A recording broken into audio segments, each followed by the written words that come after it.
We are privileged and blessed and very thankful to have been called out of the darkness of this world and out of the darkness of error, and to be a partaker of your divine message at this point in history. Father, I know that myself, I don't know why you called me. I did, so therefore you have a reason, and that's the same with all of us. You have a reason.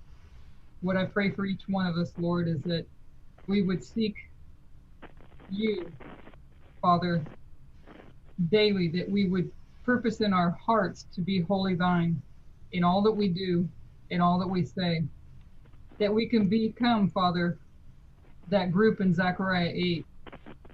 People will know where to go to, that we would be such an example, Father, that they would know that you are with us. For we're understanding more and more each day, and we are so thankful and blessed to know, Father, that the Levites are in your hands, and that the Nethinims are in your hands. And we see your great work, manifestation of your power plowing hearts through the events that are taking place. We pray, Father, for a greater understanding of these events, a greater understanding of your word, and a greater ability, Lord, to open up your word and study the parables and be able to break them down and hear what it is you're saying to us today. I know I hear many, Father, struggle in that, as I do as well. We know that we can do nothing without you. We know, Father, that when we gather together, 2 or 3 are gathered in your name, that you are present. We know that you will answer the prayers when we are asking, Father, according to your will, and asking, Father, to understand these things we know is what you want us to do. So we just ask you, Lord, for your presence to be with us tonight, to guide us, to guide our minds, Father, to not let us pass over special hidden treasure that will speak to us today and instruct us today and encourage us today. I pray for the remnant, Father, that are scattered abroad. I pray for your chosen leaders and your speakers. I pray for all the schools and the ministries and the fellowships that you've raised up, that our only ambition, Lord, would be to reveal your image, to reflect your image in all that we do and say, and to enlarge the kingdom of heaven. I pray that you would keep us pure. I pray that you would keep us from the snares of Satan. You would help us to organize for service in whatever part of the world we're in, and that you would help us to come into unity. So may this Bible study, Father, be blessed by heaven above, with hearts knit together to gain an understanding of what our duty is, to gain a greater zeal, Father, and burden for souls that are in this world, that we might forsake all to be able to learn, to understand, to walk with you, and to be used by you. We thank you, Lord, and we praise you, and we ask this in Jesus' name. Amen. Are you okay if I record this for YouTube? Yeah, I guess so. If you want to, yeah. Yeah, we're just going to go through, if we finish Christ object lessons, we're going to move to the notes for this Sabbath, just because with all the getting everybody else signed up, I was like, well, I need to practice at it myself. So maybe if we get there, we will, we'll go through some of that. But we're going to pick up where we left off, and I'll enlarge this in just a second, because I know I sent the notes to start at a certain place, what I put in the email. Let me zoom it up real quick. Is Susan there? She's like the one I know when whether or not I've got it to the right size for her. Okay, so we're going to back up just a few paragraphs before to where we were at last week, and cover a couple of topics, and then move forward with where we left off. Anybody have any questions before we get started? I do. Sorry. Okay. I have your notes because I got them today in town. But before you begin, let me go to my book, because you're still on, because your notes begin on Christ Object Lessons 174.3, but you want to back it up a few paragraphs? Oh, no, that's right. That's what I sent you. Okay. Yeah, 174 paragraph 3. I did type that in there. Good. So I've got my book here. What paragraphs are you going to back up to? No, that is where I'm starting, because it was paragraphs later that I marked as to start today. So. Okay, then I'm here. I'm good. Thanks. Would you like to start reading then that paragraph? Okay. Oh, okay. Just wait. I will. Just a sec. Okay. Never mind. Okay, sure. 1 minute. Christ desires nothing so much as to redeem his heritage from the dominion of Satan. But before we are delivered from Satan's power without, we must be delivered from his power within. The Lord permits trials in order that we may be cleansed from earthliness, from selfishness, from harsh, unchristlike traits of character. He suffers the deep waters of affliction to go over our souls in order that we may know him and Jesus Christ, whom he has sent, in order that we may have deep heart longings to be cleansed from defilement and may come forth from the trial purer, holier, and happier. Often we enter the furnace of trial with our souls darkened with selfishness. But if patient under the crucial test, we shall come forth reflecting the divine character. When his purpose in the affliction is accomplished, he shall bring forth thy righteousness as the light, and thy judgment as the noonday. There is no danger that the Lord will neglect the prayers of his people. The danger is that in the temptation and trial, they will become discouraged and fail to persevere in prayer. The Savior manifested divine compassion toward the Syrophoenician woman. Okay. His heart was touched as he saw her grief. He longed to give her an immediate assurance that her prayer was heard, but he desired to teach his disciples a lesson. And for a time, he seemed to neglect the cry of her tortured heart. When her faith had been made manifest, he spoke to her words of commendation and sent her away with the precious boon she had asked. The disciples never forgot this lesson, and it is placed on record to show the result of persevering prayer. That is just about where one short paragraph before we get to where we left off. I just wanted to go through that one again, just to show that our trials are not the Lord works on, he's everywhere. He works on all of us at different places, people in the world, all at the same time for a purpose, orchestrating our without taking away our free choice, but he's directing things to happen in such a way that all things come together, right?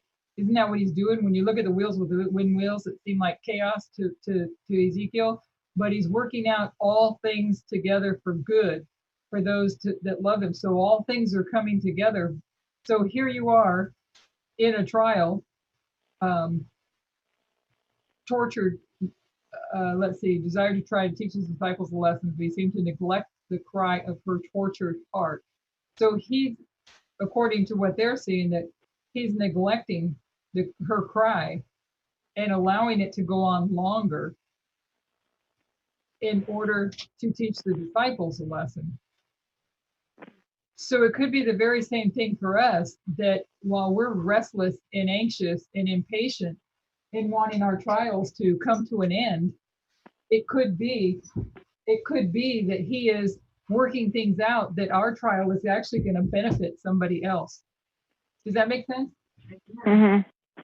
So, actually, it's neat. The first highlighted part, where you have it in dark, the trial permits to be cleansed from earthliness, selfishness, from harsh, on Christ-like trials of character, because I'm still cleansing, and I don't know about the rest of you all, but I certainly am. Like, I'm shocked, and we've already, I know for a couple of years now, all of us who have endured this long in this movement, seeing the last shaking, especially over the nature of man, that one was really personal.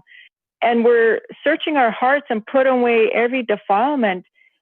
But it's amazing. We're just on, like, so close to our probation being closed, like just days away, a couple of months away, just days away. And he's still, I don't know about the rest of you, but for me, he's still showing me I have defilement in me. It's crazy. Like, it's unbelievable. I'm really praying too that we're all going to be cleansed righteously before the close of her probation. And I am behind in the message. It's true. Everybody knows that. But I'm not so far behind that I don't know what's going on.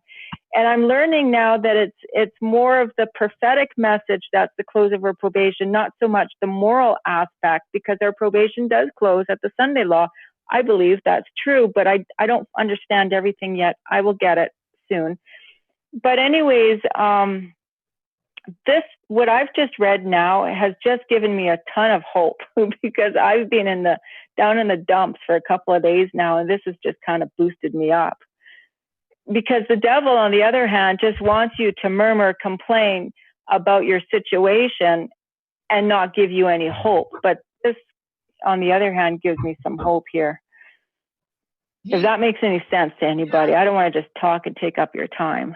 No, you're not. He wants us to be isolated, so to speak, to not seek prayer with one another when we're feeling that way, because he can continue to press his thoughts upon us and have us be so discouraged.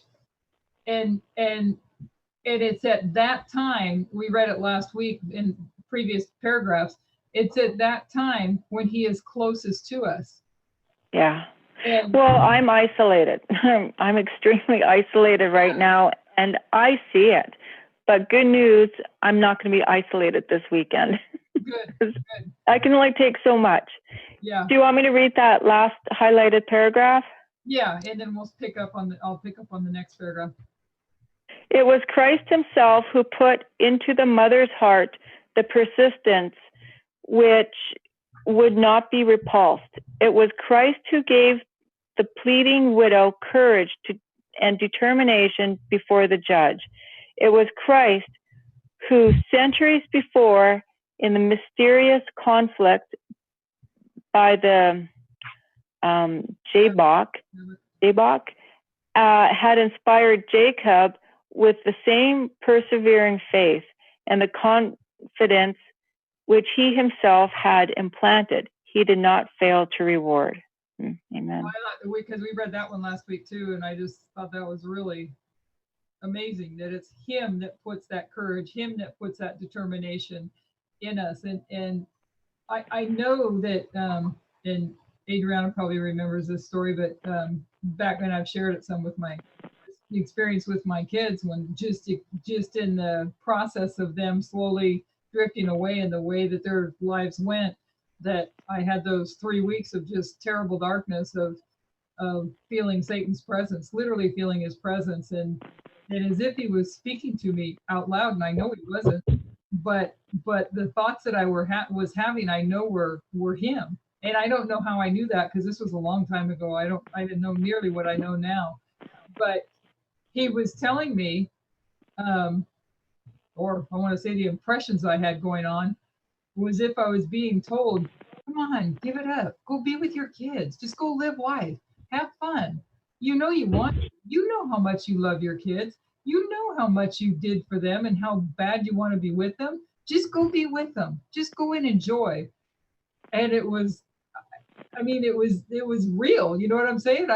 There was no voice talking to me, but it was real. These thoughts that I was having, as if somebody was saying them to me. But at the same time,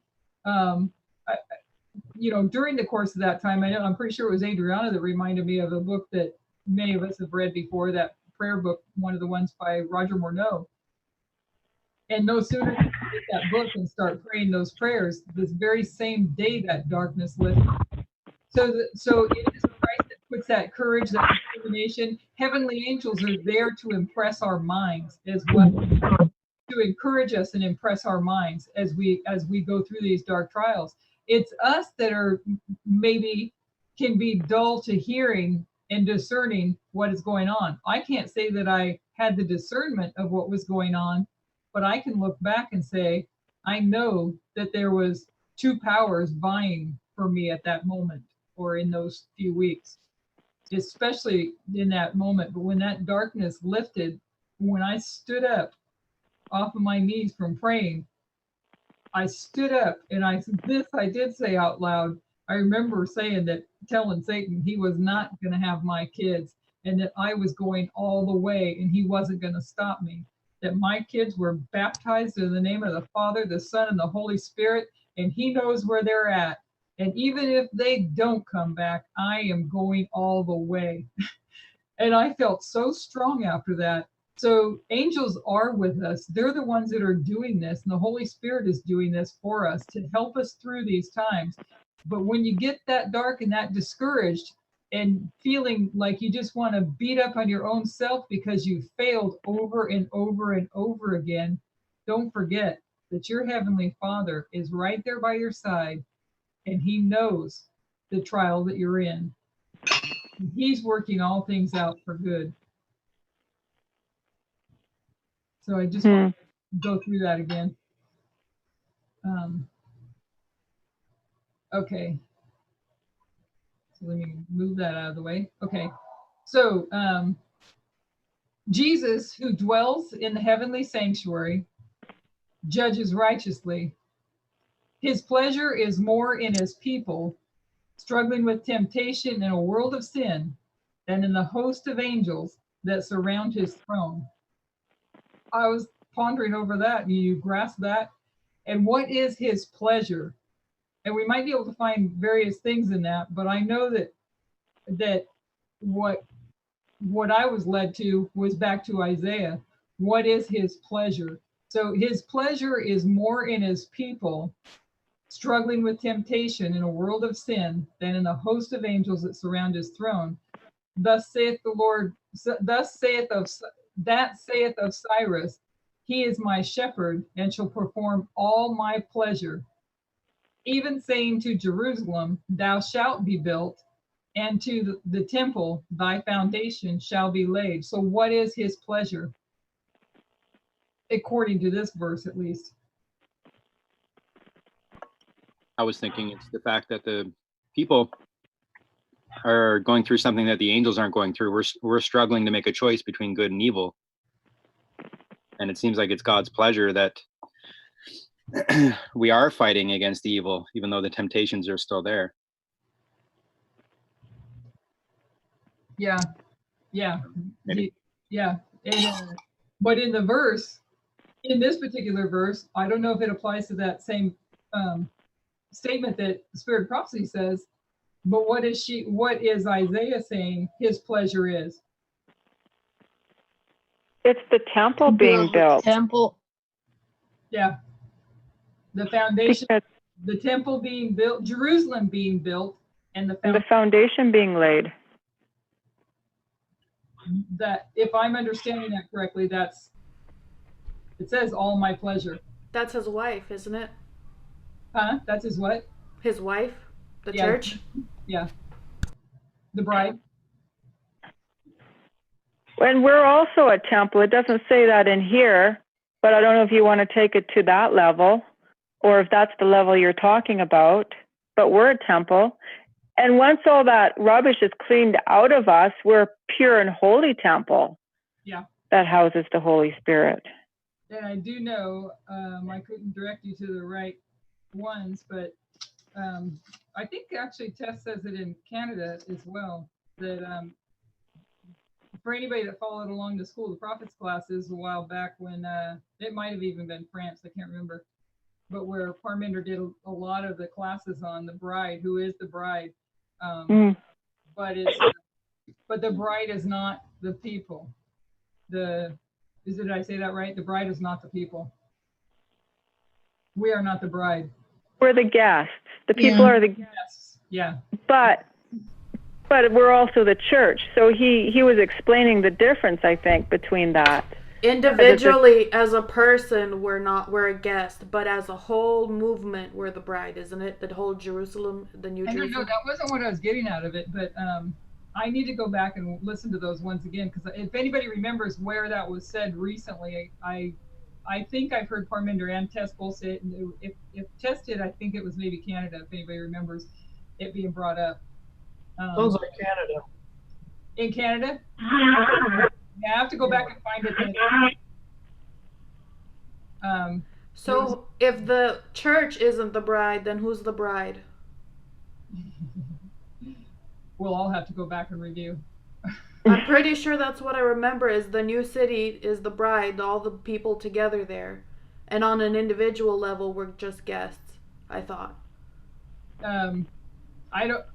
Bride, New Jerusalem. Yeah, I need to go back and freshen up on it myself.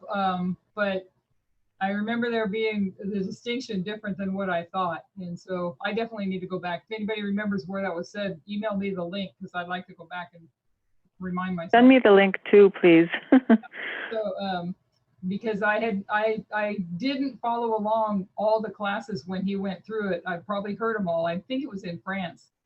They were ones that I was working on getting out on DVD quite a while back, and then so much more stuff came out, I wound up bypassing some of it, so I missed some pieces of it.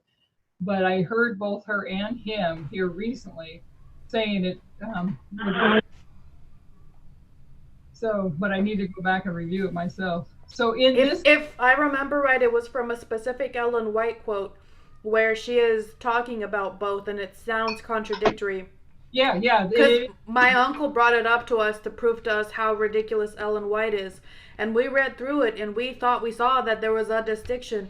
It was the people as a whole are the bride, but individually they're the guests. So when they said that, it was like confirmation for us.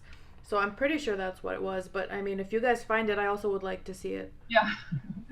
Because I know that was one that always... It seemed like he turned that one upside down too, and not that he did, but it's turned upside down from what we've always understood. So, but I need to watch it again myself. So in this speck of a world, the whole heavenly universe manifests the greatest interest for Christ. In this speck of the world, the whole heavenly universe manifests the greatest interest, for Christ has paid an infinite price for the souls of its inhabitants. The world's Redeemer has bound earth to heaven by ties of intelligence, for the redeemed of the Lord are here. By the ties of intelligence, what does that mean? Bound earth to heaven by ties of intelligence.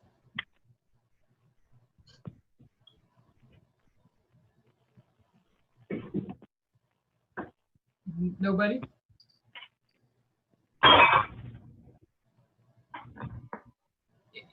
Would it be the angels? That's what I was thinking, because if you go back, it seems to be discussing their work as well. Right, and if you go on, it says heavenly beings still visit the earth as in the day. So if reading on, it looks like angels. Yeah. There's like a lot of noise in the background is making it kind of hard to hear. It sounds like dishes smacking around or something. I'm not sure where it's coming from, but it cuts you out sometimes, Elaine, and I can't hear what's... Muted a few people. Okay. So you guys will have to... The only one I'm not going to mute, let me make sure I didn't. The only one I'm not going to mute is Allie. But she must have just wound up getting cut off, because I know she gets cut off some... Oh, no, she's there. I did mute her. I think I saw her. She's the 250. She's not there now, is she, guys? Yeah, I think you have her muted. 250 ends with 6766. Yeah, she's 66. Yeah. She's not pulling up here when I'm looking. I got the 253 number there, but not the 250. Is she there? Yeah, there is a 250 number there. Let me find it in the other list. If I don't like to mute her because she can't. Okay. Sorry, Allie. I'm here. I can hear you. Do you hear me? Yeah. Okay. So I muted everybody else and I muted you by mistake. And so whoever's noise, it'll have to, if I, so that we don't hear that. Okay. So I think that the heavenly, the earth being tied to heaven with their heaven by ties of intelligence, I believe you're right, that it goes back to the angels as well. For the redeemed of the Lord are here. Heavenly beings, see, next sentence, heavenly beings still visit the earth. So it's going to go right on and tell us what we've already been seeing from the previous paragraph. The heavenly beings still visit the earth, as in the days when they walked and talked with Abraham and with Moses, amid the busy activity of our great cities, amid the multitudes that crowd the thoroughfares and fill the marts of trade, where from morning till evening the people act as if business and sport and pleasure were all there is to life. And that's what we see today, where there are so few to contemplate unseen realities. Even here, heaven has still its watchers and its holy ones. There are invisible agencies observing every word and deed of human beings. In every assembly for business or pleasure, in every gathering for worship, there are more listeners than can be seen with the natural sight. Sometimes the heavenly intelligences draw aside the curtain which hides the unseen world, that our thoughts may be withdrawn from the hurry and rush of life to consider that there are unseen witnesses to all we do or say. I always like when the next sentence confirms our thoughts. It helps me confirm that I'm still on the right path.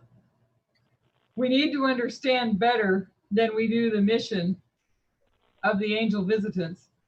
It would be well to consider that in all our work, we have the cooperation and care of heavenly beings. Invisible armies of light and power attend the meek and lowly ones who believe and claim the promises of God.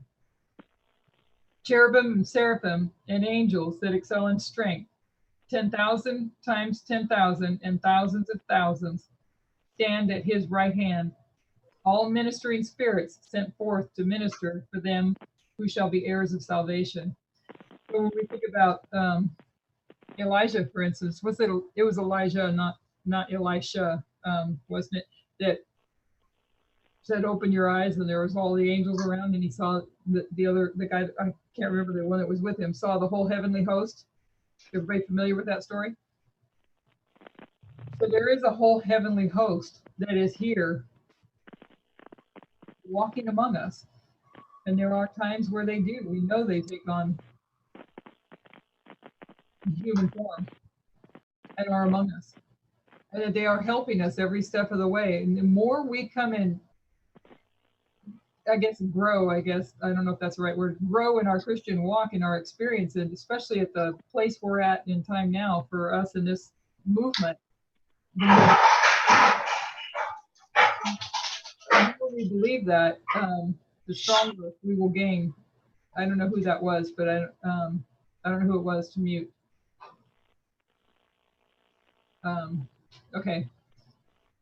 So by these angel messengers, a faithful record is kept of the words and deeds of the children of men. Every act of cruelty or injustice towards God's people, all they are caused to suffer through the power of evil workers, is registered in heaven. Shall not God avenge his own elect, which cry day and night unto him, though he bear long with them? I tell you that he will avenge them speedily. And why does he bear long?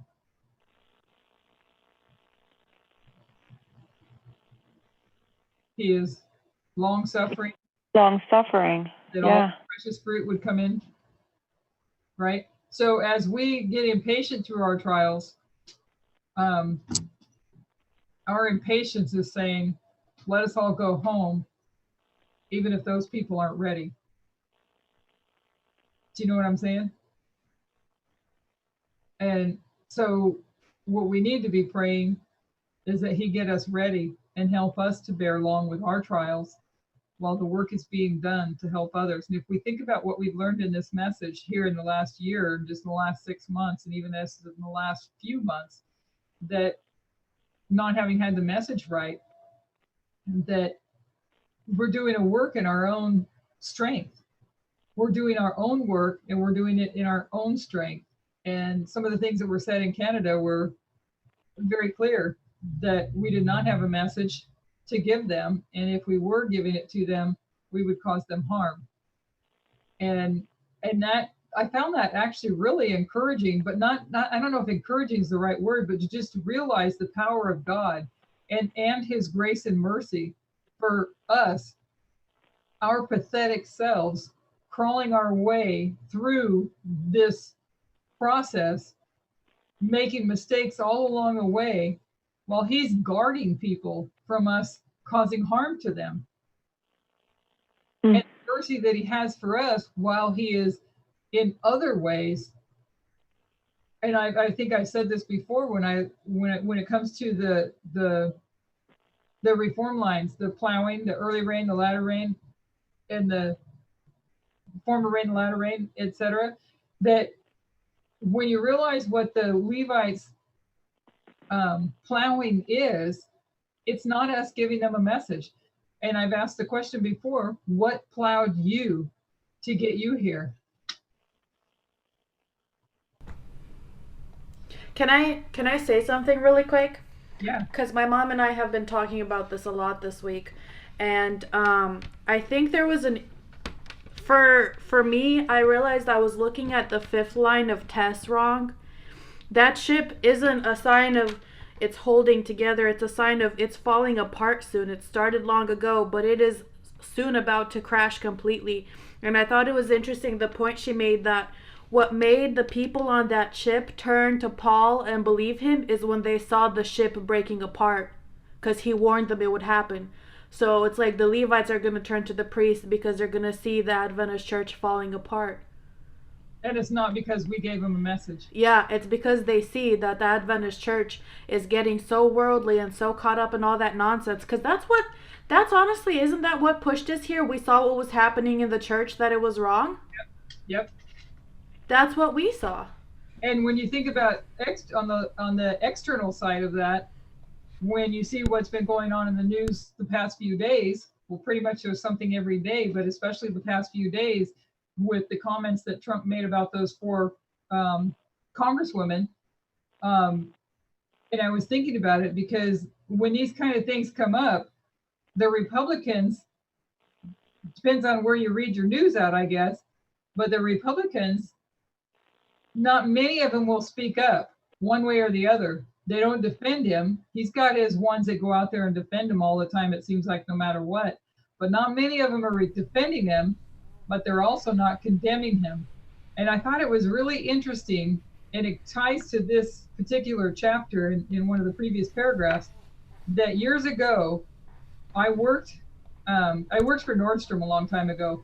And I was working in the downtown Seattle restaurant in Nordstrom. And the woman that was the manager there at the time was really bizarre because she had everybody in fear.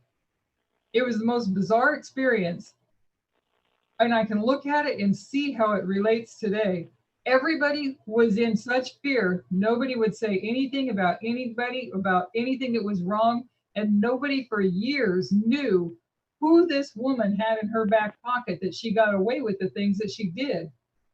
And I wound up going to the area manager in the restaurant division because I was there for a sole purpose. I wanted to manage one of the restaurants myself, and I was there just stepping my way up the ladder.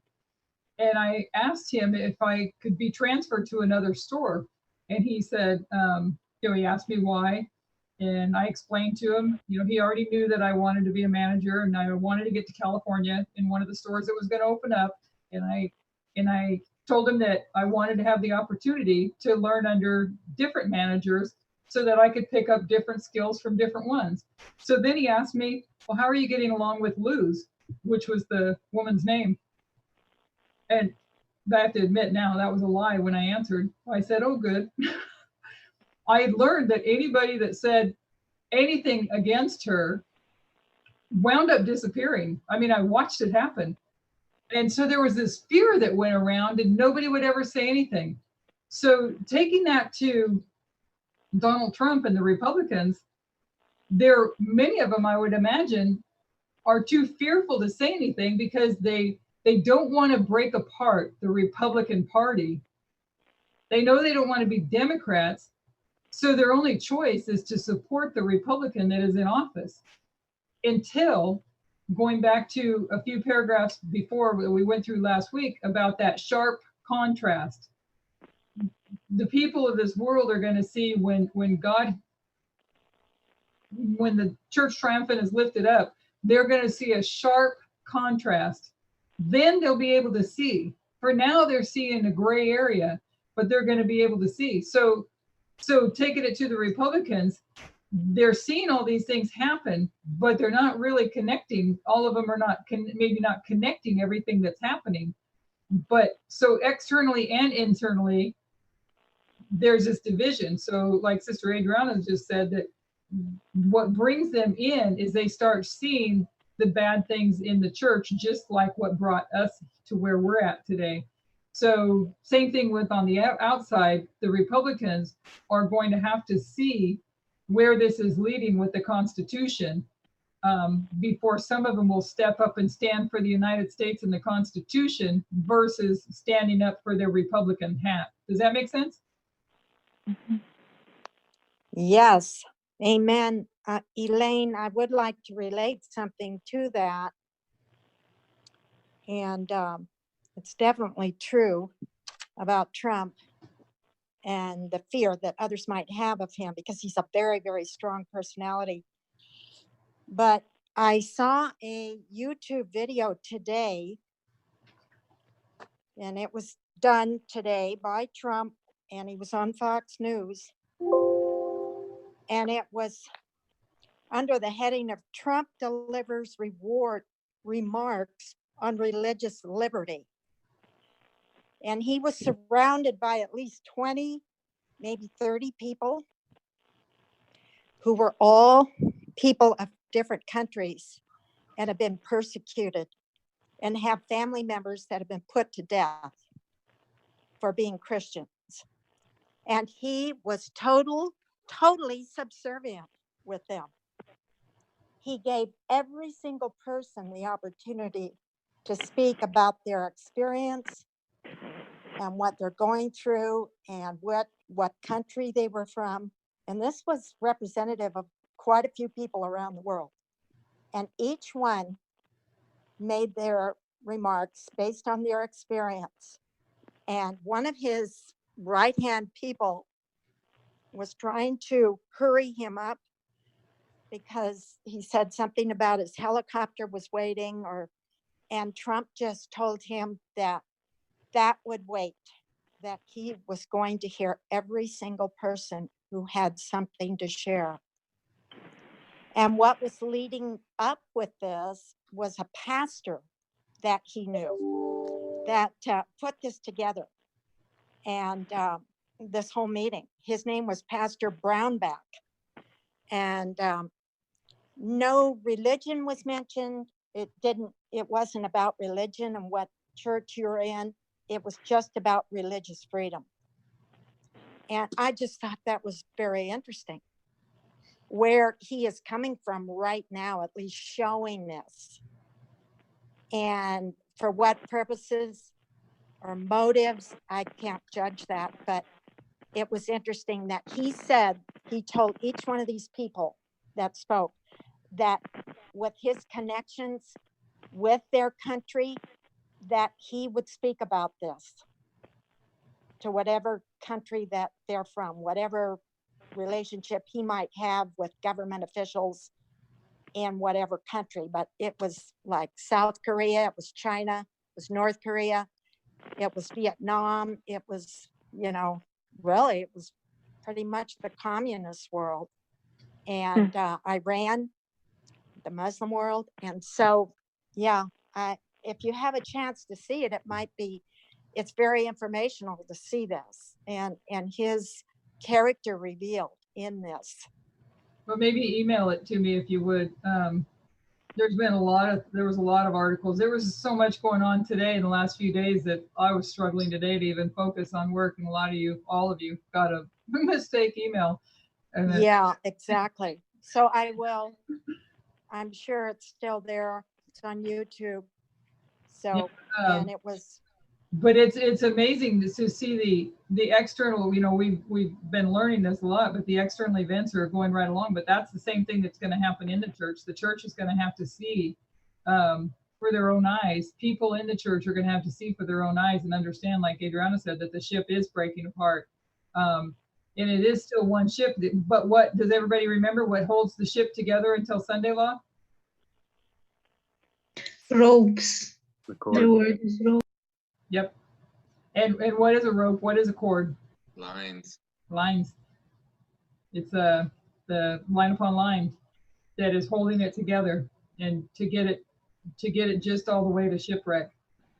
And the interesting thing is that she points out that it is Adventism all the way through. That we're just two classes within Adventism, just like there's two classes that are creating out in the world, and they're all going to blend in the end. And but it is Adventism all the way through. Maybe, I got a question. Sorry. oh, maybe you can send us the link to that YouTube video. So In the Put chat. it in the room in the chat. Yeah, maybe just put it in the chat so we can all pick it up. I just put it in the chat there. It's already there. Okay, good. Thanks, Okay, John. thanks. So yeah, and so if anybody's been watching any of the stuff that's transpired the last couple of days, it just goes back to what he said back before his election, that he could shoot somebody. I think he said Fifth Avenue, and then people would vote for him. And I just, I pray for those people that, it's really interesting because he goes after kind of an ignorant class. Is that wrong to say? I don't know if I'm saying that right.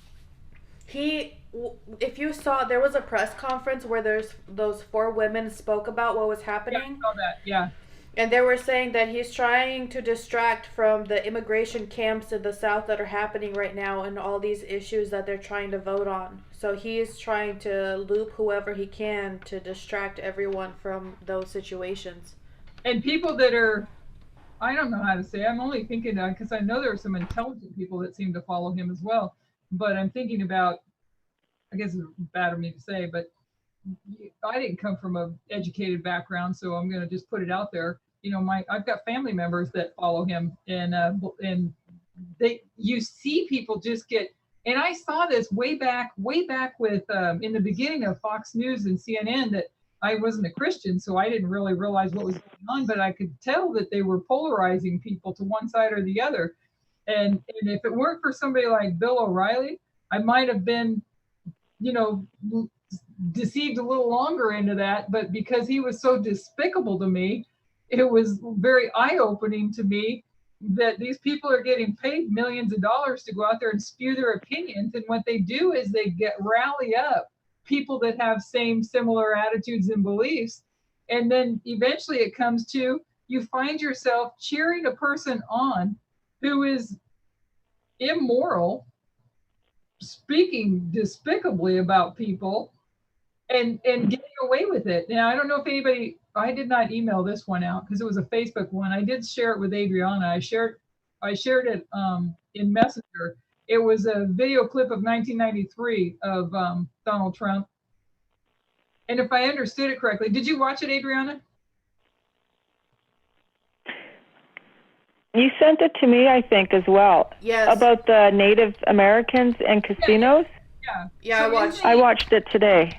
Okay, because if I understood the exchange, he's trying to be able to get funding or something for a casino, if I understood that correctly. I think that was what was going on, but the exchange comes along with him, showing his opinions of the Indians, and and then listening to the other guy respond to him back, and it was just back in 1993 he was still that way, but I mean, he's always been that way.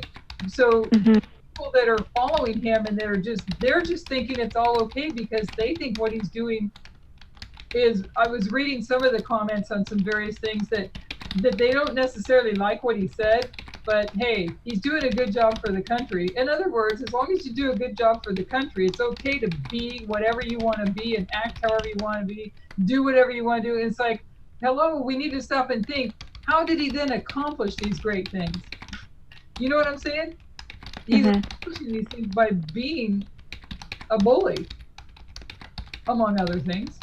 Makes you wonder how evangelicals can justify supporting them. It is amazing. Yeah. It is amazing that they do that. Yeah. What's his name? What was his name? Roberts. I want to say Robert Cerner, but it's not. The guy who's bankrolling Trump, who bankrolled Cambridge Analytica. What was his name? Mercer. Yes.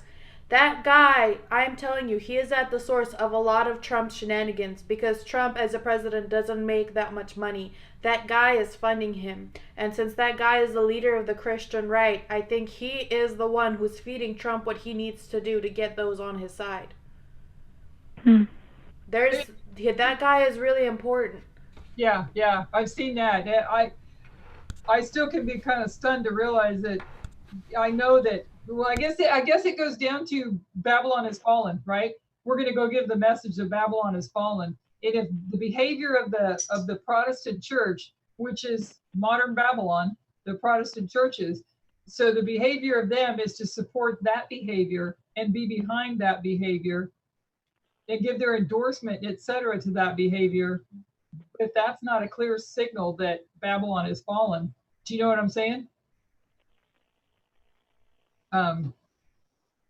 Well on their way. So I have a little question here. We're paying a lot of attention, and it seems like things are really speedy on the news right now. I only get to watch whatever I watch on Facebook, the latest posts, or little news clippings, or YouTube, or whatever, like every other day or whenever I go into town, type of thing. But are we supposed to be watching the SDA Church at all as well? And what's going on with them? Like, I have no idea where they're at right now with anything as far as, say, women's ordination, for example. Or do we just not even look at the church and just focus on external? Yeah, I personally, it seemed like when the Lord got us all out of Sac Central, it's like, yeah, not like I don't care about those people, but at this time, and I hope I don't say this wrong, I have no burden to look there right now because I know our greatest burden is to be ready for them. Right. And so he has shown me that, okay, I had you there until I took you out. I took you out. Now this is what you're going to focus on. And so my focus is, so when I say I have no burden, it's not like I don't care about them. It's because I do, but in caring about them, it comes down to an experience I had in my own marriage, that love is just a word, to some people, but love is not a word, it's an action.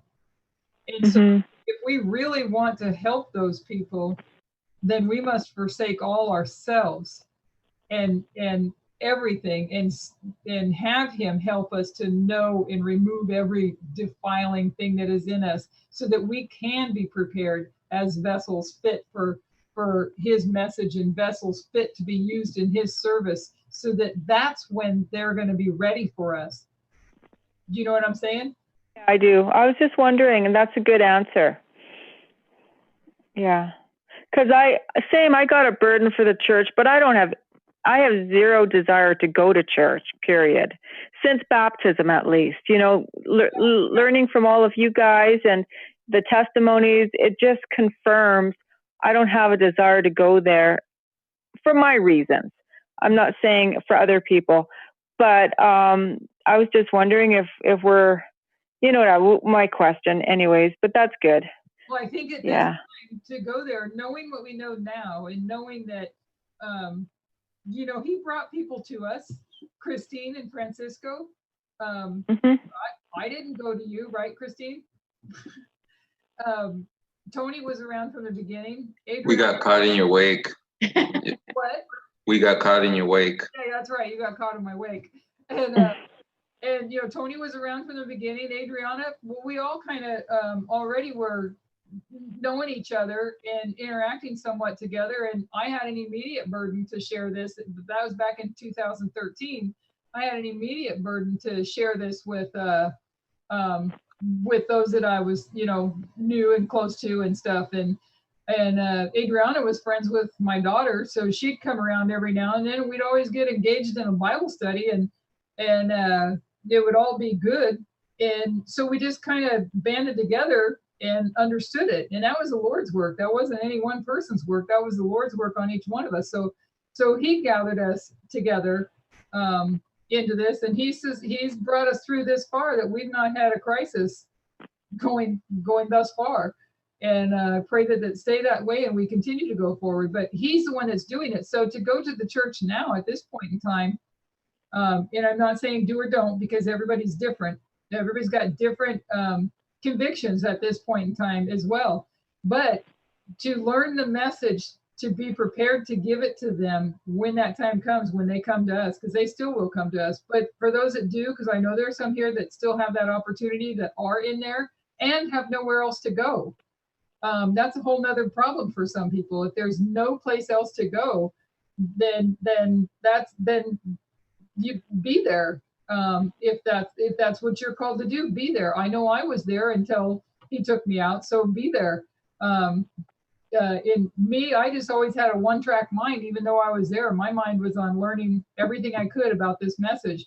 And over the course of the 5 years of being there, He taught me many lessons. But He taught me that I can't change anybody. I not change anybody, but I can't cause anybody to hear the truth.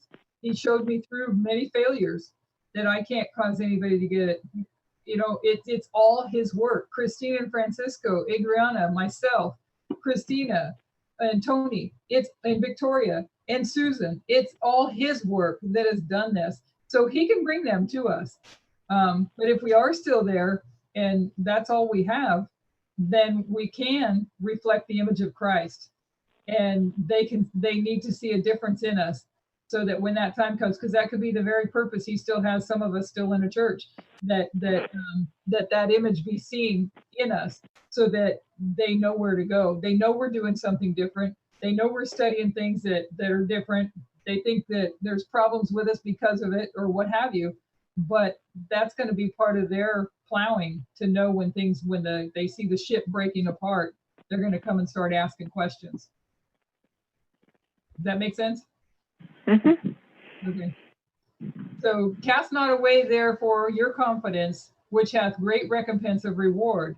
For ye have need of patience, that after ye have done the will of God, ye might receive the promise. For yet a little while, and He that shall come will come, and will not tarry. Behold, the husbandman waiteth for the precious fruit of the earth, and hath long patience for it, until he receive the early and latter rain. Be ye also patient, establish your hearts, for the coming of the Lord draweth nigh. So we were kind of already actually touching on that point, that He is working all things out, and we bear through our trials patiently, because He is working things out with others, so that others will be prepared to come and ask. Because if you look at the woman that had the tortured heart, that He appeared to neglect her for a time, and we have to have patience that He is the one that is working on those people in the church and on the people in the world, and preparing them. We failed. That's the way I look at it, is we failed. So the long suffering of God is wonderful. Long does justice wait, while mercy pleads with the sinner. But righteousness and judgment are the establishment of His throne. The Lord is slow to anger, but He is great in power. and will not at all acquit the wicked. The Lord hath his way in the whirlwind and in the storm, and the clouds of the dust of his feet. I'd like to have some thoughts on that when it says that he has his way in the whirlwind and in the storm, and the clouds are the dust of his feet. Who has some thoughts on that? Some understanding on that?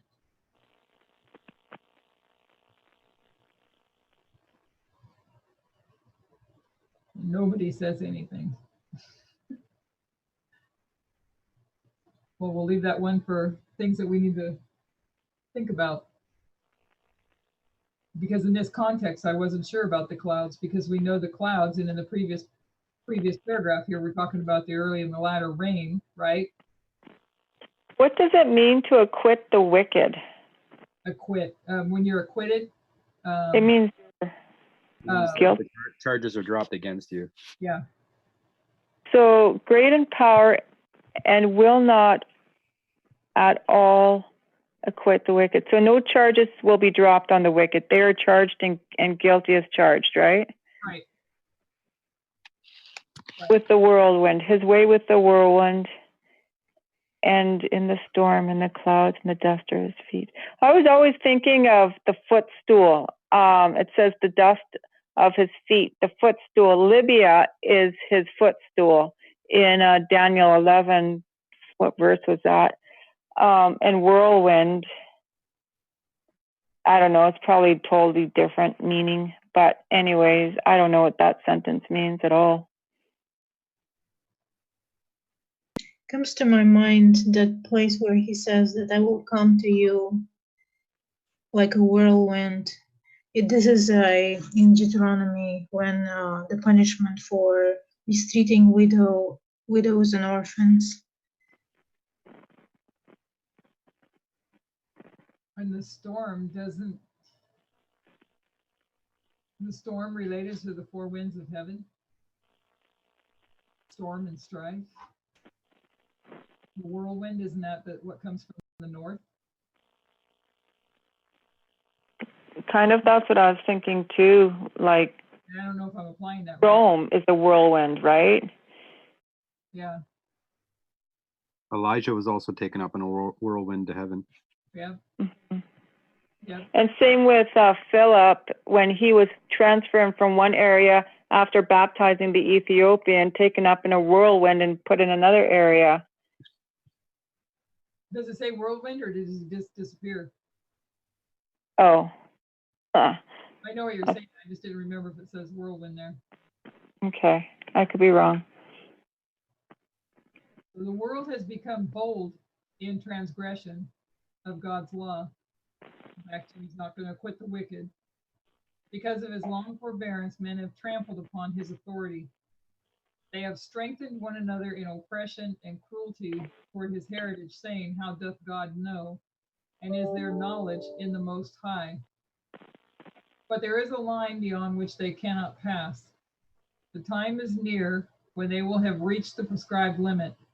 Even now they have almost exceeded the bounds of the long-suffering God, the limits of his grace, the limits of his mercy.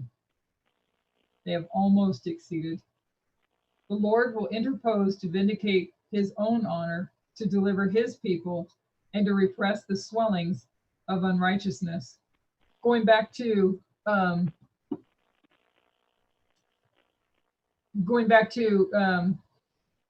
gather my thoughts here. Probably need to back up in a little bit here. Not being able to give the message to the Levites, and having had a wrong message, and not being able to be giving him a true message, a pure message, and not being effective. For many of us have seen that over the years. There are a lot of people that get attracted to this message, have been attracted to this message through fanaticism, and they've put a black mark on the movement by their behavior and stuff. I wanted to take us back to Gideon's army for oh, I know why. I want to take us back to Gideon's army because Gideon is told that there was too many with him, right? Why was God cutting the army down to 300? What was his purpose in not having, not having so many in the army? Because he didn't want them to believe that they did it themselves. Yeah. So, I mean, I'm seeing that. I'm realizing that I know that the group that we have here all came in because of the Lord's work. And everybody that's here, most likely in this movement, is here because of the Lord. Doesn't mean that we can't fall off this path. We know that we can fall off the path all along the way. But we're here because of his work. And so we're seeing the manifestation of his power through this message, through seeing, I myself am feeling or seeing that, feeling that I see the manifestation of his power in that we didn't have a right message. We weren't given it correctly. We had no effectiveness. But here's the difference. Like Saul had the wrong message, but what was in his heart? Now I know there was a heart to go out and destroy, but deep down, what was his purpose? What was his motive? He wanted to serve God to his fullest. Yeah. From what he understood. And God looks on the heart. So he knows our efforts. He knows our failures, but he knows our efforts. But what I have learned through this, through these past few years, actually, and through reading the Spirit of Prophecy, where we find that Christ actually prayed. I don't want to apply this to the wrong thing, because I'm not remembering where I actually read this, but to teach us to be effective in our witnessing, not about him, but about us, to learn to pray, to help us to be effective. And it taught me to realize that what is the point if I'm doing it wrong? It doesn't matter how much I have in my heart, but what I need to know is the right message, and I need to walk in obedience to that. Does that make sense? Yep. So we have to know the right message. So no matter what is in our heart. It's like, if I can real quick, it's like all the times I've seen nominal Adventists say, I know I wear earrings, but God knows what's in my heart. Yeah. Yeah. That doesn't... Yeah. And so for like us, we've been going and trying to witness to people. We're witnessing prayerfully, I think every one of us that's connected tonight, and a good part of the movement, we're witnessing because we do have this burden. But God wants to take us each, and I believe he's been doing that through this message since Arkansas, that he had to take us on our own road to Damascus and show us we were doing it all wrong. But at the same time, what I've learned through that is he's preparing us to see that it's him that's doing it, so we could learn that it's him that's doing the work, just like when he cut Gideon's army down to 300, so that we cannot, it's part of our preparation, so that we will have nothing to boast about. And purposefully, though, because we need to have that mentality that, I don't know if that's the right word to use, that we have nothing to boast about, because we're prone to maybe boast. If somebody comes into the message or comes to the Lord, we're prone to boast and take glory for ourselves.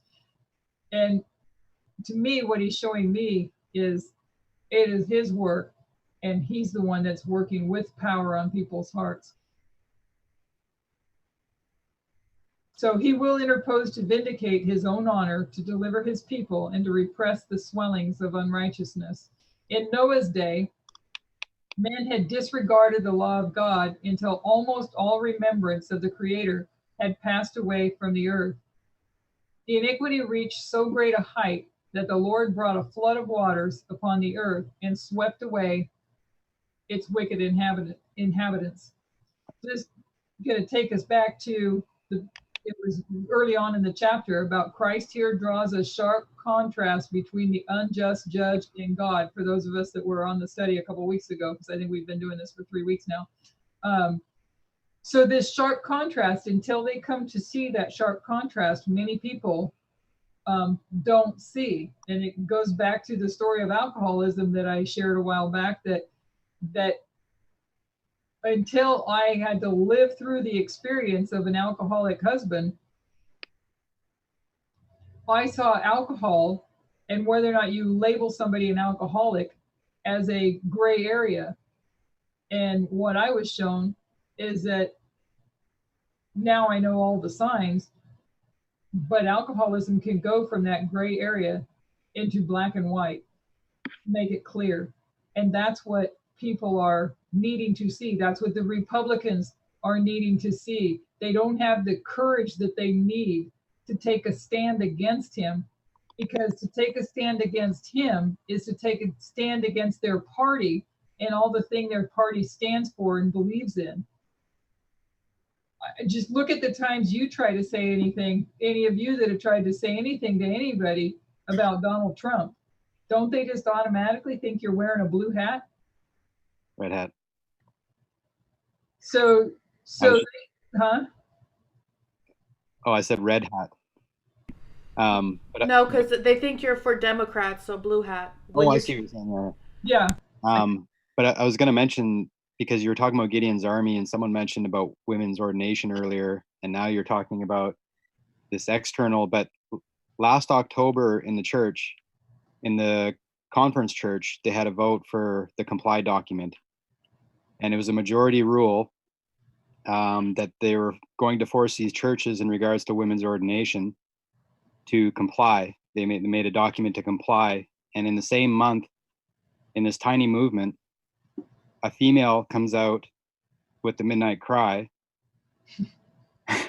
Yeah. And it turns out now in this message that the issues have to do with sexism and racism and conspiracy theories and all these things. And I just find it's really kind of interesting how God had demonstrated through this movement in the very same month, while the man was trying to do it themselves and to create their own laws against other individuals within the church, and they don't even recognize the papal significance of what was going on and what God was doing through this tiny movement at the same time. That's cool. Yeah. And it's the discernment that he's giving us to see those things. Mm-hmm. So there is a sharp, so going back to this, the little statement there that I put there is from a paragraph, like I said, that was early on in the chapter. So he allows matters to come to a crisis. So in the church, it has to come to a crisis. It's not been a crisis. The 2520 is just a doctrine that came in, but is it the crisis that showed it breaking apart? Maybe it is now. Maybe, I don't know what that crisis will be. Maybe it's a combination of many things. Maybe I don't know that it would be women's ordination that is the crisis, because we're not to where they're truly seen. I don't know. I don't know if anybody has any thoughts on that. But he has to allow it to come to where there's a sharp contrast, to allow the matters to come to a crisis. So it's exactly like the external, because when Trump was elected, you had Democrats with their women equal rights and gay equal rights and all of this, but it was happening in such a way that it was pushing the right side, the Protestant side of this country, to the extreme of their side. So it's going to happen where all the Republican Adventism are going to come out fighting strong against this. It's going to push them over the edge, and then they're going to backlash in a huge way, just like happened in this country. And then you had President Trump elected. But it's like the liberal side is being used to push up against the right side to get it to do the work that it needs to do in its evil way. So I don't remember quite how far back that paragraph was, but I pulled a couple of things in there for a reason, because we're going to go into this next paragraph. But in that paragraph, the manifestation of God's power was God working in their behalf. And for you, Sister Allie, you have the book in your hand. You could go back and early on in the chapter, and it was in there. So the manifestation of God's power is God working in their behalf, and it's His manner of working, and that manifest there is God. So, and then the contrast to that was the enmity of Satan that compass their ruin with Satan's plans. Maybe I will go back because I should be able to find it fairly easy. Here it is right here. Every manifestation, it's 168 paragraph 1 for Allium with the book. Every manifestation of God's power for his people arouses the enmity of Satan.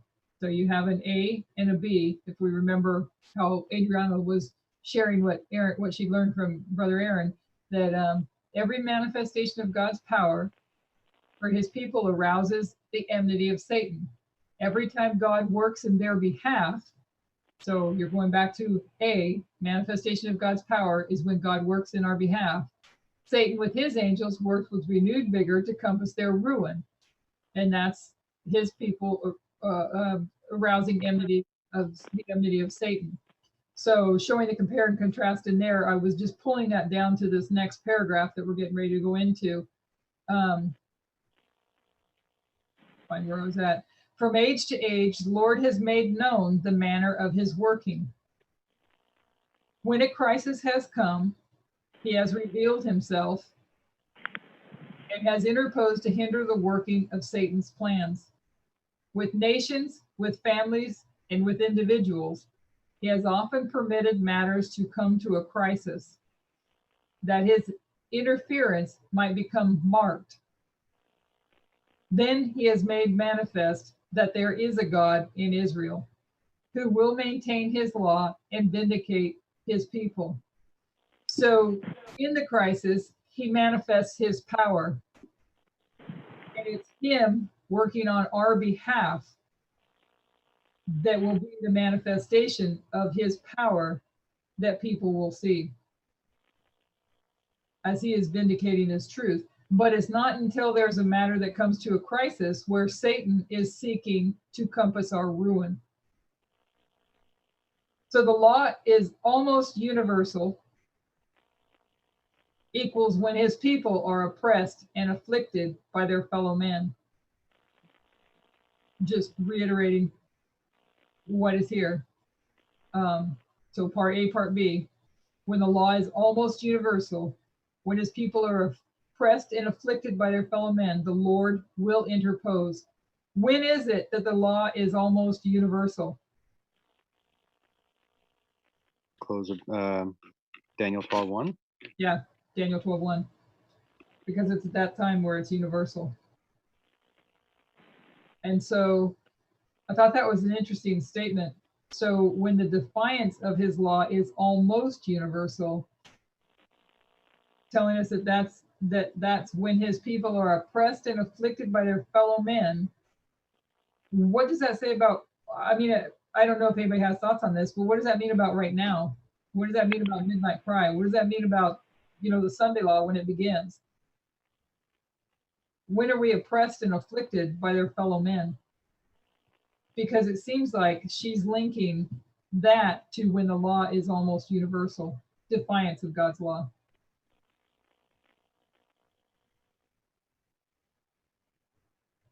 I've been seeing, we've been hearing and understanding that this is not going to be what we thought.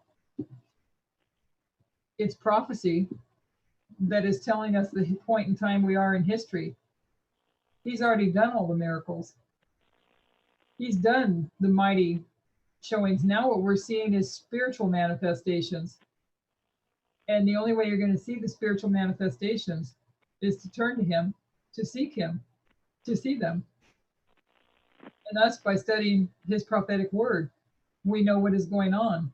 And I started to realize when it says he comes like a thief in the night, did everybody else ever have that conflict in their head? How does he come like a thief in the night when all is told all these things are going to be transpiring and you're all going to see it? How could it be like a thief? Arminder laid out that Jesus wasn't the thief in that parable. Did he? Yeah, he said that. I don't even know where I saw that now. The day of the Lord is the thief that comes. Yeah. It's not him. It's not Jesus. Which was kind of funny because then Brother Philip had a class where he kept referring to Jesus as the thief. But no, if you read that passage, the passages carefully, it says, "For that day should overtake you as a thief." Yeah, because they won't understand prophetically what it is. Just in our most recent understanding that the Sunday law, it's not an actual Sunday law, that the union of church and state means accepting a spurious Sabbath. So by the action of uniting church and state, you are accepting Sunday. Not because it was a law, but because you accepted the union of church and state. You accepted the marriage. So there's not going to be a Sunday law at all? That's what's being shown on the lines. Like even for the secular world, there's not going to be a Sunday law? Like even what we read in Great Controversy and stuff? It defines it as, and I don't have those notes in front of me right now. I can pull them up if you, oh, I do have it because I put it down here. I just put a little blurb in here, but it's from 12 MR 218 paragraph 2. That's one of the places where she says it, but there's a couple of different places where she defines it as the union of church and state. I'll pull it up. Well, okay, but you have to read it because I can't see it. Let me, I have to unshare this screen. Oh, I don't want to interrupt your study. You can tell me another time if you want. No, it's okay. I mean, it's a important one to hear, and I think we've talked about it, but I'll find it real quick. 2 quick paragraphs. And I'm not going to read the paragraphs. I'm just going to read the statement. What's been getting shown, Sister Allie, is that it's going to be it's a combination of church and state, but it's not a Sunday law like we thought. And we have to read really carefully in Ellen White's writings what history she's talking about, because there was 2 different types of Sunday laws in her history. So we have to make sure which one she's referencing.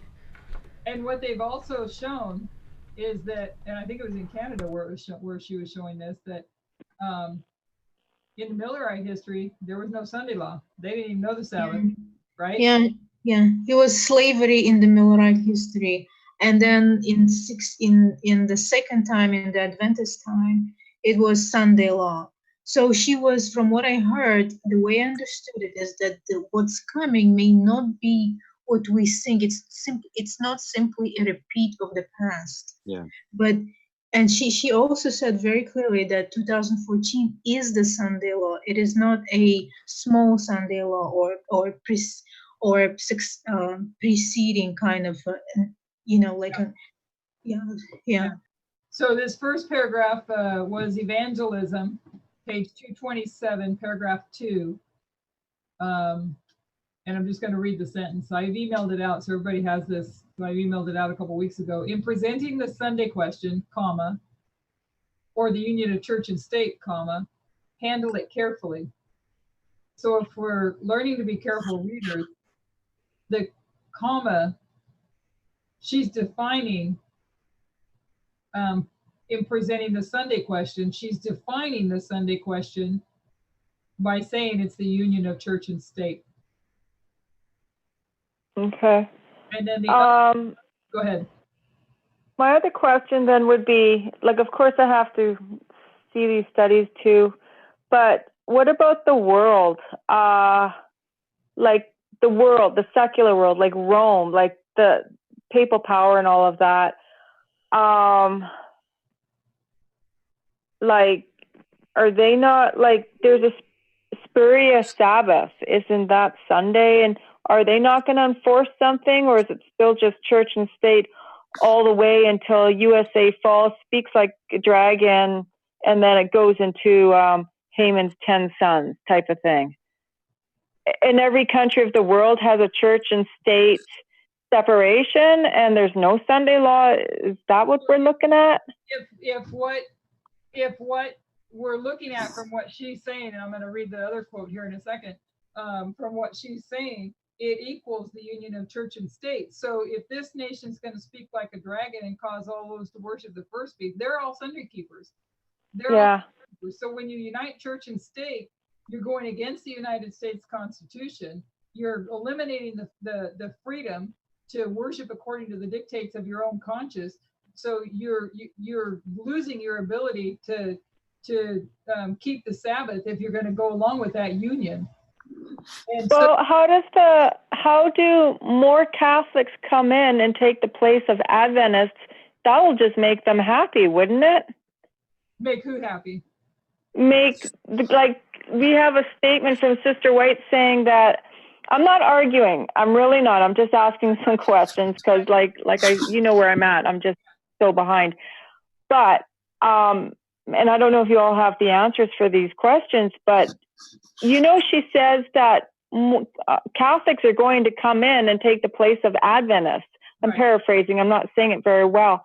So if it's a matter of church and state, I know Catholics aren't Protestants; they're Catholics, but they're still Sunday keepers.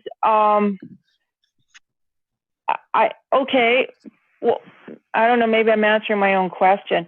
Aren't Protestants going to become Seventh-day Adventists then, or is it Catholics only? I don't kind of understand all of that. We're gonna have Protestants and Catholics come in. She says that most of God's people are in the Catholic Church. But I know, but how are Protestants going to come in if you're combining church and state? Because aren't they going to be happy to get their way with the government? Well, not those that know that it's wrong to unite church and state. That's what this is agitating. It's not the Sunday law that's being agitated. you have to remember too that at the Sunday law, that's when this message is gonna swell. Yeah. So they're going to see something through this message or through the people in this message. But just as you're saying that, I'm thinking also, I don't know if that's what you meant, Allie, is that what time was Ellen White talking about when she gave that? Was that in the Great Controversy? Because if it was, that would have been referring to the Sunday law that didn't go through in 1888. So maybe. Or do you mean what version of the Great Controversy? I don't really know. It's on my CD-ROM. I didn't pay attention to that. I don't know. I don't have an answer to that question. So one of the other, I'm going to read a couple other spots here. Petition, this is 12MR as well. Quite a bit of it came out of there. 12MR 220. Petitions signed by thousands have been sent in asking that the civil and religious interests not be blended. So she seems to be linking what we've always believed as a Sunday law is the blending or uniting of the civil and the religious. Those present in some of the large assemblies state that they witnessed the most disgraceful uproar and disorder. Clergymen professing to be in the service of God utter blasphemies. They cared no more for the Bible and its holy teachings than do infidels. When men lay aside a plain "Thus saith the Lord" and accept human enactments, you may be sure that they're revealing the attributes of the great apostate. So the other quote that wasn't the one that I wanted to read. The other one is still in that passage. It's paragraph, it's 12MR, page 218, paragraph 2, where she states that a union of church and state means a recognition of a spurious Sabbath, a failure to respect the conscientious observance of the Sabbath of the fourth commandment. That's how she defines the union of church and state. Okay, so that's interesting. Are we seeing that right now with Trump and his apostate Protestants glorifying him continuously? Yeah. Yeah, so we're seeing it right now. We're seeing the image of the beast being set up. Yes. Okay, and this is our test, right? Like, this is the test for Adventists at the end of time that we're supposed to recognize. Yeah, and I think that we're also seeing the progressive fulfillment of Babylon has fallen. Okay, so the mark of the beast it would have to be the union of church and state. Pardon me, sorry? I would think that would have to be the union of church and state. Okay, so it's progressive and it comes to a union, so it comes into like a teamwork or we're going to see some kind of function where church and state are combined. Like they're going to sit at the same table and eat the same dinner kind of thing. Yeah, and okay. What's agitated is, it seems like, escalating quickly is the battle over the Constitution. And it's really Constitution. It's the battle over the Constitution, and that's what we're looking at right now with the sexism, the you know, the racism, and all of that stuff, right? yeah, and which is interesting. While we're seeing in the news agitation between the two sides over the Constitution, it's the Yeah. Democrats that are defending the Constitution. I don't know if anybody read the I don't know what you call it. Maybe somebody else read it as well, and they'll know what it was called, what it was referred to. But what they put together, what the Democrats put together and went in and read in Congress yesterday, they what do you call it? Where they didn't denounce, what's the word? Trump and what he said. Maybe somebody remembers because I'm not remembering the words that were used. But they went into Condemned. They voted on a. I think it was denounced. Huh? Yeah, it was, but there's a word that was used, and I'm drawing a blank for it. But condemned. Condemned? Yeah, maybe they condemned his tweets. I think. Oh yeah, I read that. Yeah, they want to pass judgment because the rules for Twitter. Is that what you're talking about? Twitter? Yeah. Right. The rules is no racism, no hate speech, nothing against other people, no violence, no blah blah blah. But Trump is breaking all of those rules, and they've tolerated. But now they want to start condemning him, or however, right? Because he's broken all the rules, and he has hate speech.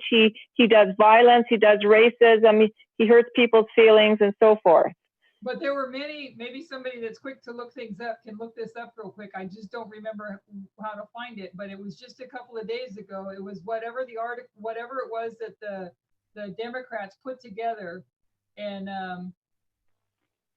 they included at the end of it, of all their statement, while they were not denouncing, condemning. I don't remember condemning being the word either, but maybe it was. But and then at the very bottom there was about 3 or 4 paragraphs specifically about the Constitution, if I remember correctly. I wish I would have saved it, but if anybody finds it.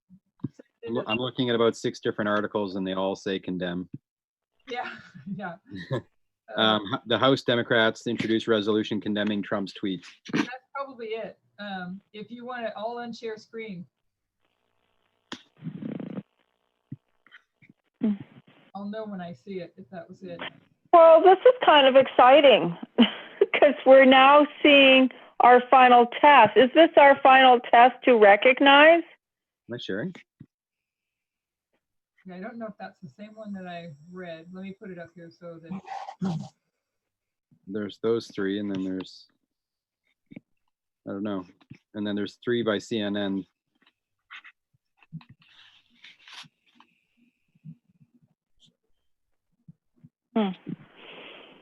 Oh, you have your screen up sharing it. Is that correct? That's why. Okay. Oh, you're trying to move it. Fine. And maybe if you pull that back up, that's why I didn't realize you were doing that, and that's why I couldn't find what I was looking for. So let me see. They voted to condemn. There was a statement that they put out before they went to the vote, and that's the one I was looking for. It was yesterday, I'm pretty sure. The Democrats put a statement out? Yeah, they put a statement out condemning. Pelosi did. I think it was Pelosi in particular. House votes to condemn Trump racist comments with only 4 Republicans. That's all today. It's what they did today. They voted, but there was a statement I read. I'm pretty sure it was her. Is it a video? Resolution condemning Trump. I think that's the one. Where do you see that? This one? That's a YouTube, though. I wanted to read it. I was hoping to read it. Yeah, I don't know. Maybe if I can find it afterwards, then I'll send it out.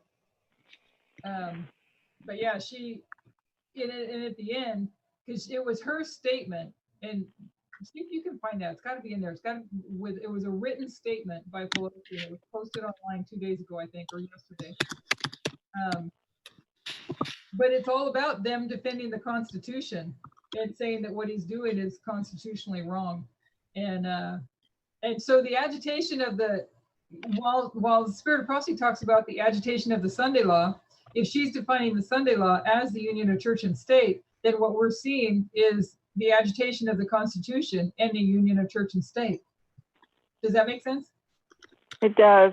Are there more Democrats than there are Protestant Americans? Like, we know that Trump is going to be elected again for second term. Like, who's going to vote him in? It seems like, is America split 50-50? Well, is he going to get voted in? Do we know that for sure? Yeah, I wonder about how with his behavior that in the last few days, it's hard to imagine election even happening. It's hard to imagine that. Maybe that is what we're going to see. Maybe he just becomes dictator before the next election, and that's how he gets. I know, but this is like just in when is the election? Isn't it in November 2020? Yeah. Yes. So just over a year away. And his behavior now is, it's hard to even imagine there being an election. If there is an election, it'll be something like Russia has done. Maybe somebody else has more understanding of that than I do. I'm weak-minded in these things, but doesn't Russia have like phony elections and put who they want in place? Isn't that how Putin got where he's at? Yeah. Yeah.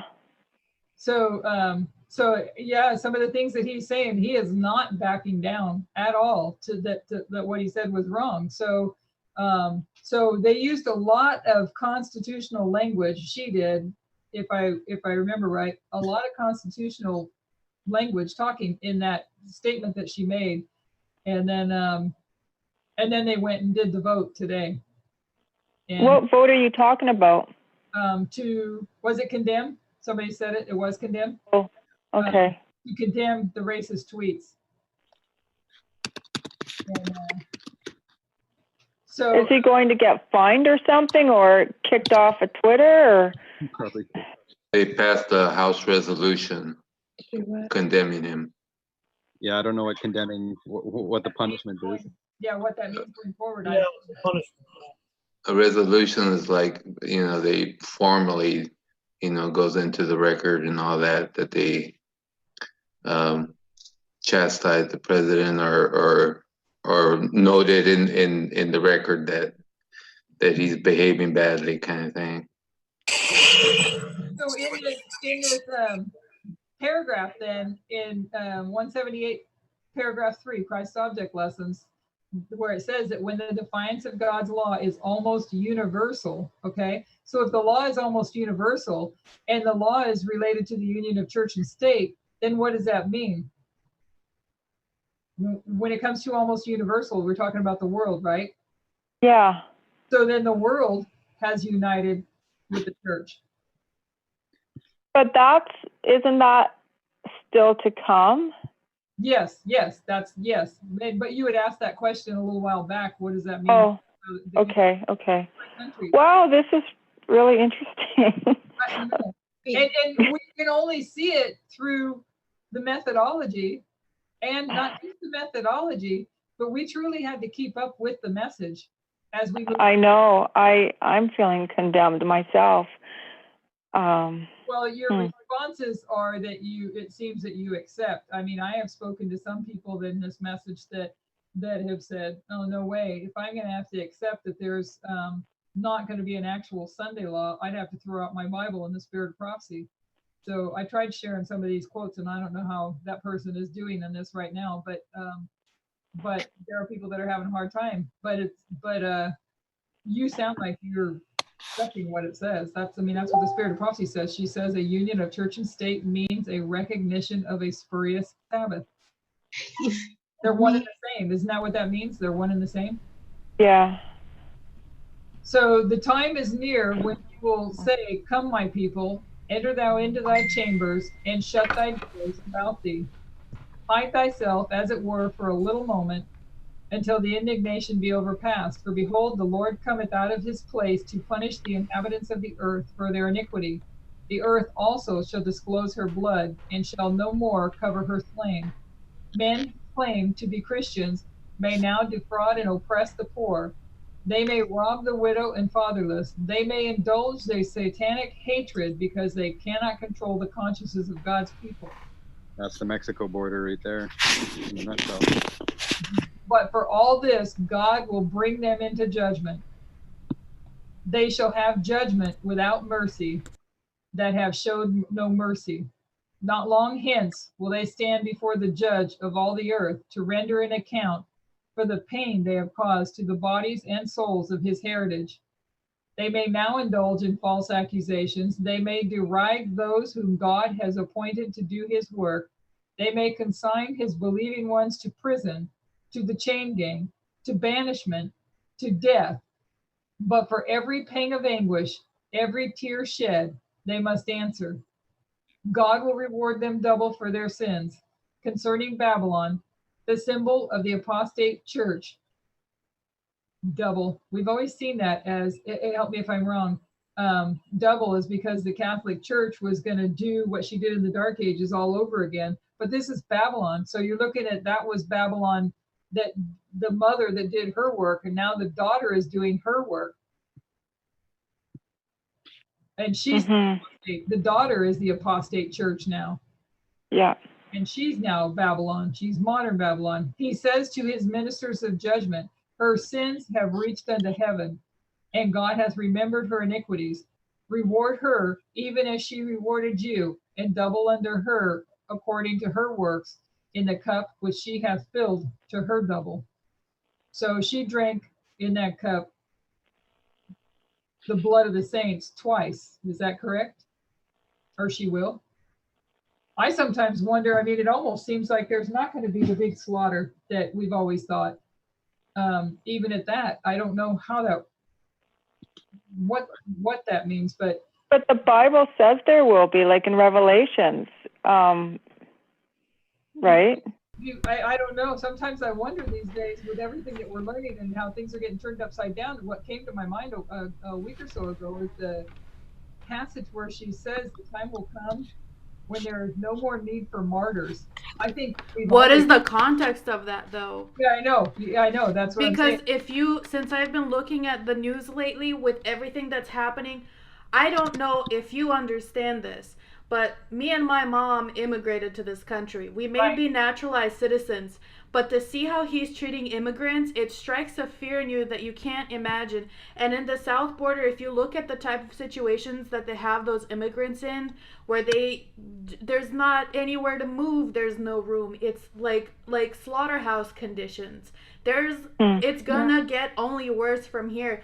And the more hatred he just lets loose on social media, the more it's going to empower other people who have that same hatred to lash out. And they're going to think, well, if Trump says he could shoot someone in the street and get away with it, why can't I? I'm the same like him. I think the same like him. There's for sure going to be something that happens that's violent. Yep. We just don't see it because we're so insulated. I mean, what's happening in Venezuela, Puerto Rico. We have to base the fulfillment of prophecy. We can't go to the world and say it looks like this is going to happen. We have to go to the word of God and say this is what's going to happen. Yeah. Well, isn't the sign of priests they and the Nethinims are going to be laid to rest? Right, because only the priests are going to be the ones who are alive. So what happens to the Nethinims and the Levites? What happens to them? It has to be a great loss of life according to the scriptures. My understanding in Revelations. I always thought that there was a Sunday law too, so I'm leaving it open. Yeah. Okay, fair enough. Yeah, but those were histories of failure, right? Yeah. Back in the day, those were histories of failure. There are certain things that need to happen. The 7 last plagues have to be poured out, which if you can pinpoint where those have happened, tell me and show me. There's things that haven't happened yet because those were histories of failure. Yeah. So. Yep. So. Yes, I have a thought. I know there's not much time left, and sometimes I get a little queasy because, I don't know this message real well, and I could go on and on. But one thing I've been listening to, and I'm relating this to what you're all saying right now, is Brother Tyler's studies from Canada. And I'm just going into the third one but the first two are very powerful. And he's telling us, he's giving us a timeline internally to prepare us for being able to stand in this time where we don't see an actual Sunday law. But we must know, and he emphasized this, we must know the Constitution. Because if we don't know and understand the Constitution and the wording and how it was written, and he went back in the history of it, then we're not going to understand this test that's coming, so-called test, and not so much on the day, but on the separation of church and state. This is where the issue is going to lie.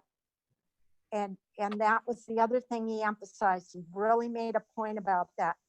So I took notes on this first two, and my heart's just impressed to know more and more of this, because on the timeline as well is also the increase of knowledge. And he said, this is what we need an increase of knowledge in, is the Constitution. So I'm just Sister throwing Jack, out some thoughts there right now, but I'm very impressed by it, because from what I'm hearing on YouTube with Trump and the issues going on, I mean, it can look very much like, how is this all going to play out when it comes to the actual meaning and the intellectual understanding that we must have on the Constitution, so that we can stand on that when this test comes before the powers that be. I mean, if we don't even know, what the Constitution is saying and how it works, and he's going through this in these studies. He's done a lot of research. So that's where I'm Sister Jackie, going right now. Did you watch the video that I sent out in email today? No, I haven't seen that one. I saw it on my email, but I didn't. I sent that out. I had not watched the whole thing yet myself, but Adriana, I know, did, because she was commenting on it. But I sent that out for the sole purpose of the first 3 minutes of that presentation, where she talks about new people coming in and being behind. I found it very encouraging. She talks about when she came into this message, which was after me, which was even after John, I think, too. But she was an Adventist before. So, but it's very encouraging for new people. Who? Yeah, Tess? and I consider Faith? myself new. I mean, 2 months, and I'm just Yeah. I'm moving forward because I see how things rapidly are changing very fast now. Yeah, And, check that out. Yes, yes, Allie, it was Sister Tess. Well, I downloaded the Constitution of the United States, an article to read. It's quite long, it's lengthy. So I know I'm not American, but I need to know this probably just as much as you guys. Yeah, because I wonder what that means I was thinking about that, if it's all the focus is on the Constitution and the union of church and state, what does that mean? Because right now it appears that the message is more in other places, any other place than it is in the United States. Parminder, I heard him mention that there's only maybe 5% of the movement is in the United States. Most everybody's elsewhere. And I was thinking, what does that mean for what message do they give? Because they're not giving a message to the United States, right? I don't know. Yeah, I guess. But yeah, like I remember, if it goes universal, it goes from the Sunday law onward till the close of probation, where because America's already done, it's the seventh kingdom, and that's all the countries of the world that have to have the same experience. Right. So I don't know. In the structured church as well, there's only 5% in the United States as well. Yeah. Really? Yeah, there's 20 million Seventh-day Adventists, and there's only 1 million in America. That's 5%. Oh, wow. We have like a half a page here. We'll finish this and close it out. And then pray. From India, from Africa, from China, from the islands of the sea, from the downtrodden millions of so-called Christian lands, the cry of human woe is ascending to God. Just picture that as back in the days of Egypt. when the cries of his people had reached up to heaven. That cry will not long be unanswered. God will cleanse the earth from moral corruption, not by a sea of water as in Noah's day, but by a sea of fire that cannot be quenched by any human devising. There shall be a time of trouble, such as never was since there was a nation, even to that same time, and at that time thy people shall be delivered. But everyone that shall be found written in the book. From garrets, from hovels, from dungeons, from scaffolds, from mountains and deserts, from the caves of the earth and the caverns of the sea, Christ will gather his children to himself. On earth they have been destitute, afflicted, and tormented. Millions have gone down to the grave loaded with infamy because they refuse to yield to the deceptive claims of Satan. Millions have gone down to the grave. By human tribunals, the children of God have been adjudged the vilest criminals. But the day is near when God is judge himself. Then the decisions of earth shall be reversed. The rebuke of his people shall he take away. White robes will be given to every one of them, and they shall call them the holy people, the redeemed of the Lord. Whatever crosses they have been called to bear, whatever losses they have sustained, whatever persecution they have suffered, even to the loss of their temporal life, the children of God are amply recompensed. They shall see his face, and his name shall be in their foreheads. Amen. Mm. So Friday, we're gonna watch. I'm pretty sure it's number 7 of. I have it open here. I can double check real quick where we last left off. Well, I could if it wasn't frozen. There we go.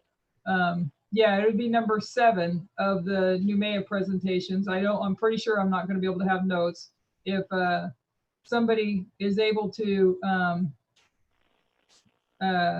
transcribe those, Jonathan, those notes, that would be a blessing. But if not, don't worry about it. I know you got things to do too. But anyway, so we'll. I wonder if the Alberta meetings are on YouTube right now. Your voice is dragging for some reason or other, whatever you're connected on. Oh, you hear me now? A little bit, yeah. You hear me now? Yeah. I was wondering if the Alberta meetings are on YouTube. Yeah, they are. I'll email you the link. If you need the link, I'll email you the link. Oh, okay. Okay. Okay. So I'll email you that link. Thank you. And I actually have DVDs down here next to me that are not in little paper sleeves yet, but hopefully by Monday they'll go out in the mail.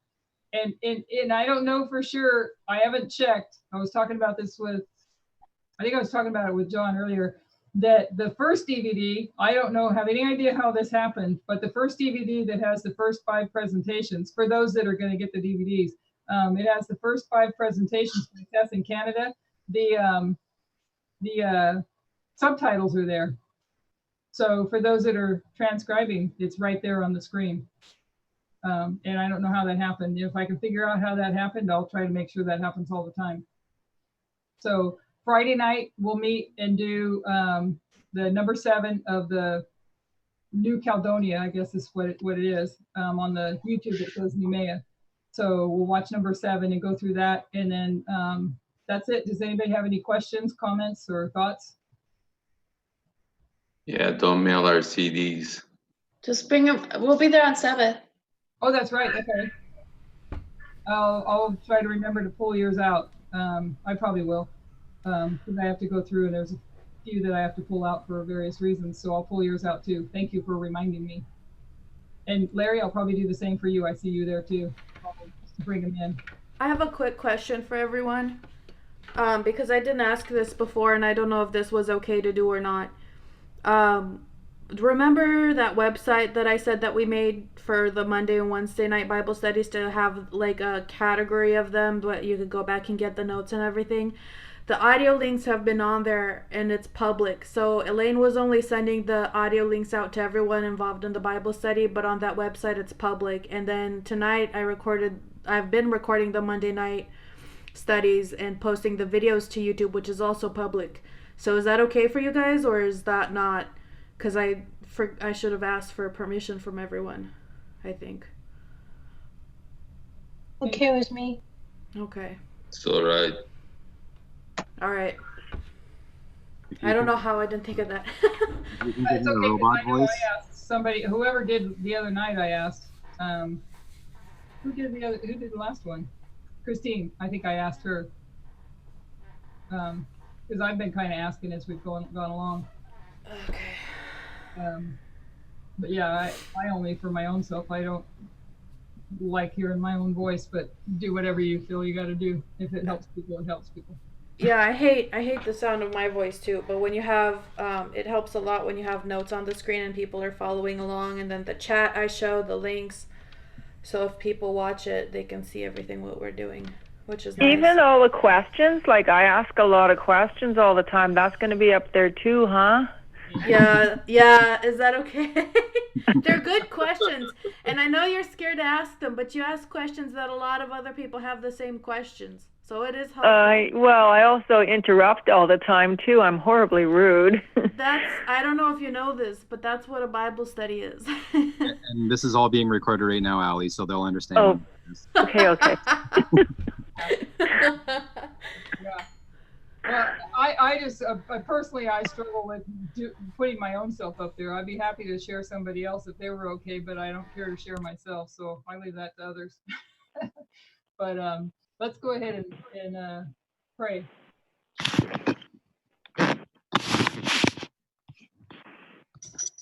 Father in heaven, Lord, this has really been a blessing tonight to be able to fellowship and study together and discuss these things. And now that you're helping us to have our attention on the right things that we need to be watching to learn and to grow and found the presentation in the School of Prophets in France today to be very encouraging when it comes to new people and how we are all on equal ground and we're all learning this together. But what was so encouraging is to hear that that even if we don't remember everything, it's encouraged to draw out the lines to help us to better understand. But even if we don't remember everything we've learned, our faith will be increased by seeing these things. And what we need, Father, it's not all the knowledge that we have to have so much, other than when we have to go out and teach people, we need to know things, but it's not the knowledge so much as it is our faith. Are we obedient to the things we already know? And do we have faith? Do we have the faith of Jesus to stand as he stood? And this message you've prepared especially for us, Lord.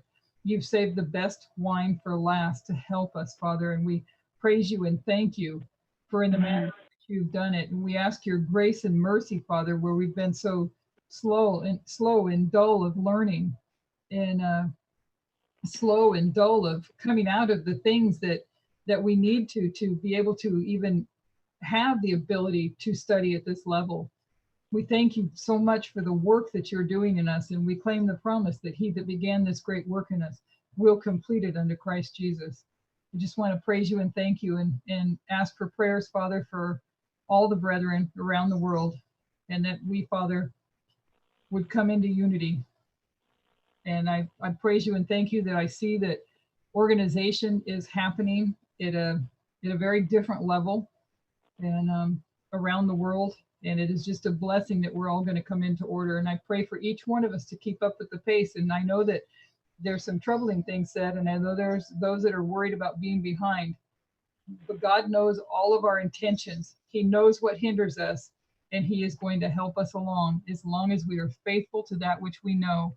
And as long as we're ready to accept and believe what your chosen messenger is sharing with us, Father, because we've seen some negative responses to the suggestion that there's not, or not even suggestion, but showing out the evidence that there's not an actual Sunday law like we actually believed. So it's another test for us to accept or reject. I pray for the ones that are troubled in seeing that.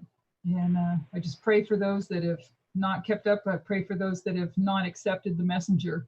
That's probably the greatest challenge for many, that will cost them dearly. So I pray if there are then any of those that are hindering on the fence, that they would come in line and accept that you have placed your messenger in this movement.